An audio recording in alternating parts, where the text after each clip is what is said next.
Bonjour à tous et bienvenue dans cette nouvelle vidéo. Encore une fois, un sujet crucial qui intéresse tout le monde et qui change la face du monde, la qualité audio sur YouTube. Alors beaucoup de bêtises sont dites sur le sujet. Globalement, l'idée serait que YouTube détruirait la qualité audio, appliquerait un opaque processing qui détruirait la qualité audio. Certains vont même jusqu'à dire qu'il y aurait une compression dynamique appliquée tout le temps sur tous les morceaux et toutes les vidéos uploadées sur YouTube. Spoiler alerte, non, YouTube n'applique pas de compression dynamique.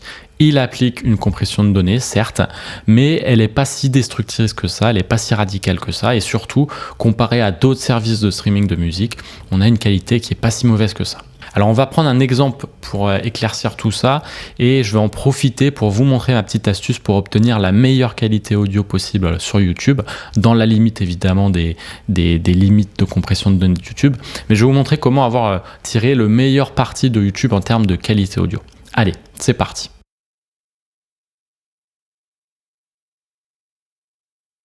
Alors on commence par débunker ce mythe qui veut que YouTube ajouterait un compresseur dans son traitement de l'audio, lors de l'upload notamment. Alors en fait c'est faux, YouTube n'applique pas de compresseur. Il y a plusieurs raisons qui poussent les gens à dire que si. La première, c'est que d'autres plateformes de streaming appliquent un processeur de dynamique pour optimiser la sonie des morceaux, le volume ressenti. Ça leur permet d'atteindre leur target de normalisation audio. C'est le cas de Spotify. Spotify applique un limiteur, mais en fait, il l'applique pas souvent. Il l'applique que sur les morceaux dynamiques et sur les moments les plus dynamiques de ces morceaux-là. Donc c'est quand un morceau est pas assez fort, pas assez loud, pas assez compressé, Spotify va éventuellement appliquer un limiteur pour remonter son volume moyen. Alors en fait, même sur Spotify, le limiteur, il agit rarement si vous voulez, et sur YouTube c'est simple, il n'y en a pas, il n'y a pas de limiteur. YouTube, quand le morceau n'est pas assez fort pour atteindre sa cible de loudness, et le morceau sera joué moins fort que les autres, la vidéo sera jouée moins forte que les autres vidéos qui elles atteignent cette cible. En fait YouTube va juste baisser le volume des morceaux plus forts. Voilà, c'est la seule chose que fait YouTube sur la normalisation audio. Deuxième légende, la deuxième légende veut que YouTube applique une compression de données hyper destructrice, une sorte de vieux turbo MP3 des années 2000 digne des pires uploads sur Emule. La vérité, c'est que en fait, YouTube applique une compression de données, mais elle n'est pas si terrible que ça. En fait, YouTube applique plusieurs niveaux de compression de données. YouTube utilise deux codecs, Opus et AAC. Ça dépend du navigateur et si vous êtes sur mobile ou pas, mais ils vont être équivalents si vous voulez à chaque fois. Et en fait, YouTube, avec ces deux codecs, va appliquer plusieurs niveaux de compression de données. Ça va commencer très très bas, je ne sais plus exactement les chiffres, mais je crois bien qu'on peut être des fois sur du 64 kilobits seconde en AAC. Mais on peut monter à 192 kilobits seconde en AAC. Et donc, dès que vous êtes sur une vidéo qualité HD sur YouTube, vous arrivez sur ça. Parce qu'en fait, la qualité audio sur YouTube, elle dépend de la qualité de la vidéo. Donc, quand vous lisez une vidéo et que vous êtes en HD, c'est-à-dire que vous avez le petit logo HD, vous êtes sûr que vous êtes en 192 kilobits seconde AAC. Sachant que pour la version gratuite de Spotify, on est sur 128 kilobits seconde AAC et sur la version payante, on est sur du AAC en 250 kilobits seconde. On est sur du 320 quand on a l'application Spotify mobile ou desktop, mais sur le web player de Spotify, la version payante, c'est 250 kilobits seconde AAC. Donc vous voyez, on est très proche. YouTube, Spotify, en fait, est très proche en termes de qualité possible. Alors, si Jean-Kev dit que son morceau préféré sonne moins bien sur YouTube que sur Spotify, il n'a pas forcément tort. Le problème, c'est que il ne sait pas en fait ce qu'il écoute vraiment sur YouTube. La plateforme étant ouverte à tout le monde, n'importe qui peut uploader n'importe quoi. Donc quand on compare YouTube à Spotify ou à un CD, il faut savoir quelle est la source utilisée pour la vidéo qu'on lit en fait. On va utiliser l'exemple de Thriller de Michael Jackson, c'est un bon exemple car il y a plein de vidéos différentes du morceau qui traînent. Et donc on va voir en fait sur une vidéo pourquoi on peut avoir différentes qualités. Et les vidéos que je vais vous montrer donc vont illustrer un peu les points que j'ai fait précédemment, plus un autre point sur le mastering. Alors du coup, si on fait une recherche du morceau Thriller de Michael Jackson, on va tomber sur plein de choses. On va tomber notamment sur ça. 66 millions de vues quand même, messieurs, dames.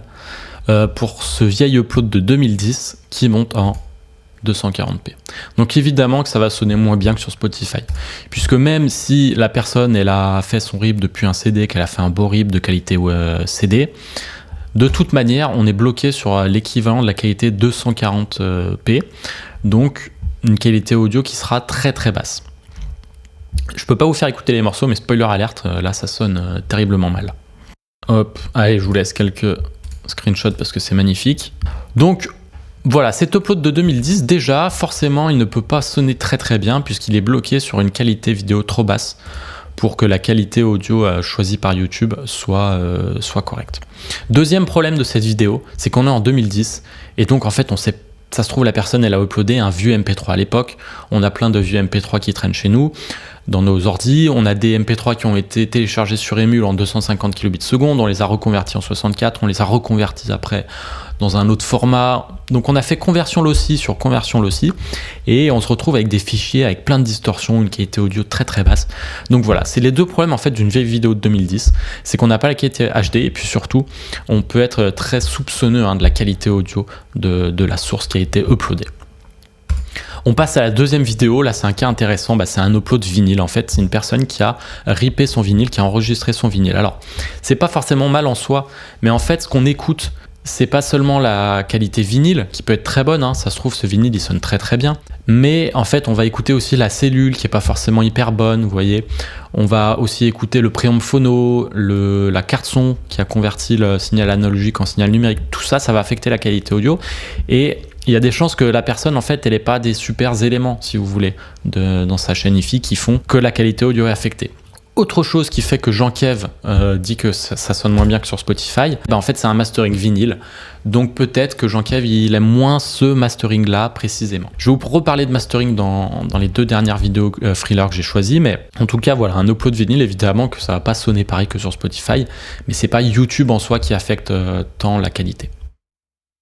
Là on a une vidéo intéressante, ça vient du channel officiel de Michael Jackson. Mais le problème, il y en a deux, c'est que d'abord que ça vient de 2009, donc on n'est pas en HD, on est en 480, donc on est sur un format très très très lossy, très très compressé, donc ça va pas sonner bien, forcément. Et le deuxième problème de cette vidéo, c'est que même si c'est le channel officiel, ça se trouve la source c'est de la merde en fait. Parce que ça se trouve c'est un stagiaire qui a pris le clip en VHS, qui a été chargé de faire le montage du clip avec l'audio parce qu'il devait en faire plein, il devait faire plein de montages comme ça. Et ça se trouve, il a pris un MP3, ça se trouve, il l'a converti, il avait plus de place sur son ordi, le stagiaire. Donc il a pris un MP3 pour faire le montage du clip avec l'audio.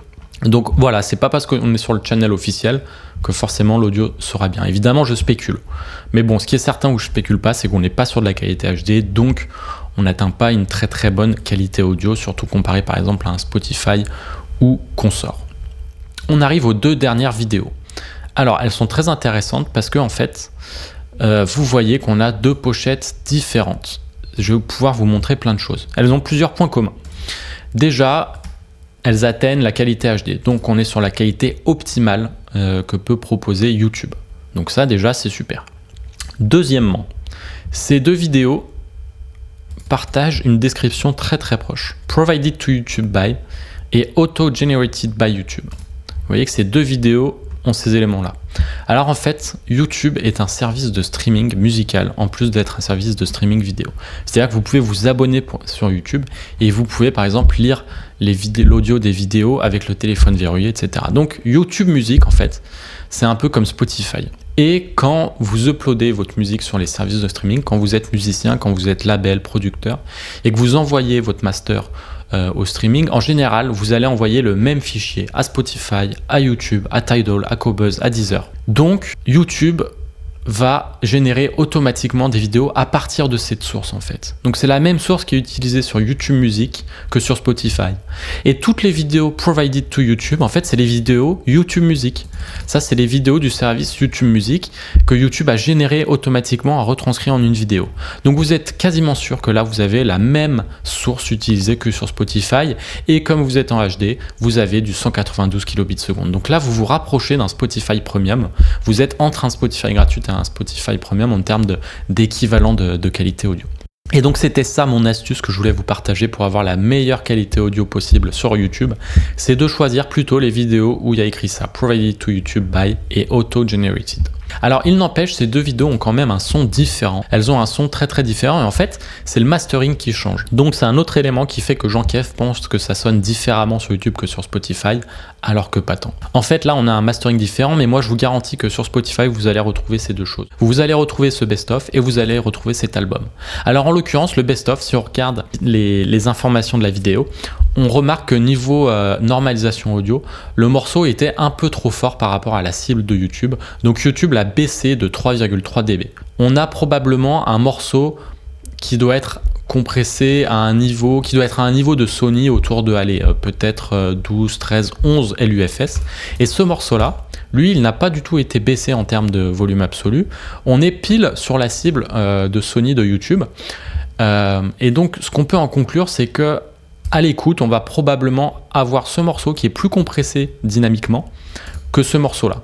Ce morceau-là va probablement sonner plus dynamique. Alors, ça ne veut pas dire que ce morceau-là sonne moins bien, mais c'est des masterings différents et probablement qu'une personne un peu anti-loudness war, une personne qui préfère le morceau dynamique, il va préférer celui-là. Alors, je vous garantis pas que vous préfériez celui-là, mais c'est deux masterings différents et il n'y a pas que la Sony qui va changer dedans, il n'y a pas que la compression dynamique, ça va être aussi la balance tonale. Peut-être que l'ingénieur de mastering ici, il avait mis plus de basse que ici. Donc peut-être que vous allez préférer un morceau ou l'autre. Mais en tout cas, moi je les ai écoutés ces deux morceaux et ça sonne vraiment différent. C'est deux masterings différents, j'en suis persuadé. Donc je vous invite à chaque fois de choisir le mastering qui vous plaît. Essayez de comparer un peu et vous verrez qu'effectivement il y a des qualités mais différentes, mais c'est pas la qualité, c'est la source. Donc voilà, c'était pour toutes ces raisons que Jean-Kevin a tort quand il vous dit que YouTube détruit l'audio. YouTube ne détruit pas l'audio. YouTube propose une qualité en termes de compression de données qui est dans les clous de Spotify, entre le Spotify gratuit et le Spotify payant. Et YouTube n'affecte pas les morceaux les moins dynamiques. YouTube en fait affecte moins le son que Spotify en termes de dynamique, puisque Spotify, comme je vous l'ai dit, a un limiteur pour les morceaux trop dynamiques. Donc voilà, j'espère que cette vidéo vous a plu, ça vous permettra un peu d'y voir plus clair dans la jungle qu'est YouTube, pourquoi on peut se retrouver avec un vieux fan upload de 2010 en 240p qui sonne méga mal par rapport au même morceau qui est issu de YouTube Music. Voilà, j'espère que cette vidéo vous a plu. Merci de m'avoir suivi jusqu'au bout et je vous dis à très bientôt.